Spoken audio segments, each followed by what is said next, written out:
Hi అండి, welcome back to Nandu's cooking channel.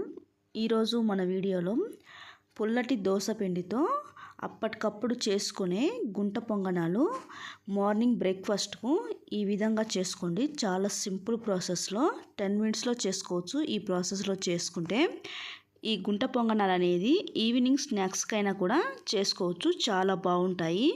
ఈ విధంగా చేసుకున్నారంటే చాలా రుచిగా ఉంటాయి కూడా. ఇక లేట్ చేయకుండా వీడియోలోకి వెళ్ళిపోదాం. ముందుగా ఒక బౌల్ తీసుకొని అందులోకి పుల్లటి దోస పిండిని 2 కప్పులు యాడ్ చేసుకోవాలి.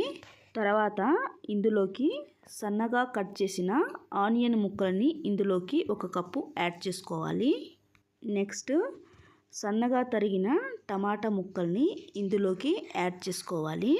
మనకు కావాల్సినంత మిర్చిని కూడా యాడ్ చేసుకోవచ్చు. కారంగా ఉంటే పిల్లలు తినరు కదా, అందుకని చూసుకొని యాడ్ చేసుకోండి. నెక్స్ట్ ఇందులోకి సన్నగా తరిగిన కొత్తిమీరని కరివేపాకును కూడా యాడ్ చేసుకొని తర్వాత రుచికి సరిపడినంత సాల్ట్ని యాడ్ చేసుకొని అలాగే 1/2 టీ స్పూన్ వంట సోడాను కూడా యాడ్ చేసుకోవచ్చు. ఈ విధంగా మొత్తం కలిసేలాగా ఈ విధంగా కలుపుకోవాలి. నెక్స్ట్ ఇందులోకి 1/2 టీ స్పూన్ పసుపును కూడా యాడ్ చేసుకోవాలి. ఇది ఆప్షనల్ అండి, నేనైతే యాడ్ చేసుకున్నాను. పసుపును కూడా ఈ విధంగా కలిసేలాగా మొత్తం బ్యాటర్ మొత్తం ఈ విధంగా కలుపుకోవాలి. గుంట పొంగనాలకు అనేది ఈ విధంగా ఉంటే సరిపోతుంది.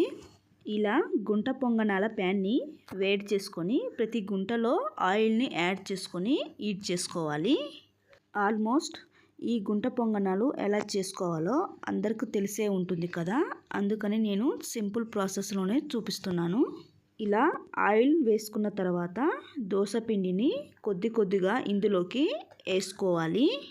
ఇలా అన్నీ వేసుకున్న తర్వాత మంటని మీడియం ఫ్లేమ్లో పెట్టుకొని మూత పెట్టుకొని ఉడికించుకోండి. ఒకవైపు కాలిన తర్వాత పచ్చిగా ఉన్న టైంలోనే ఇలా మరోవైపుకు తిప్పుకొని కాల్చుకోవాలి. రెండో వైపుకు కూడా కావాలి అంటే మీరు ఆయిల్ కూడా యాడ్ చేసుకోవచ్చు. నేనైతే ఆయిల్ ఎక్కువైపోతుందని యాడ్ చేయలేదు.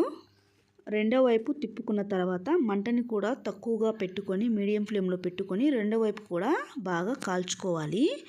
చూస్తున్నారు కదా, ఈ విధంగా కాల్చుకుంటే సరిపోతుంది.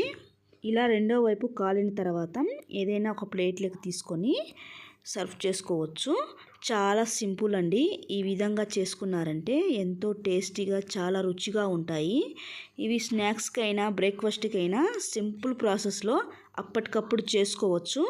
ఈ గుంట పొంగనాలకి కాంబినేషన్ చట్నీ టమాటా పచ్చడి సూపర్ కాంబినేషన్ ఇది. ఇక ఏ చట్నీ పనికిరాదు, అంత టేస్టీగా ఉంటాయి.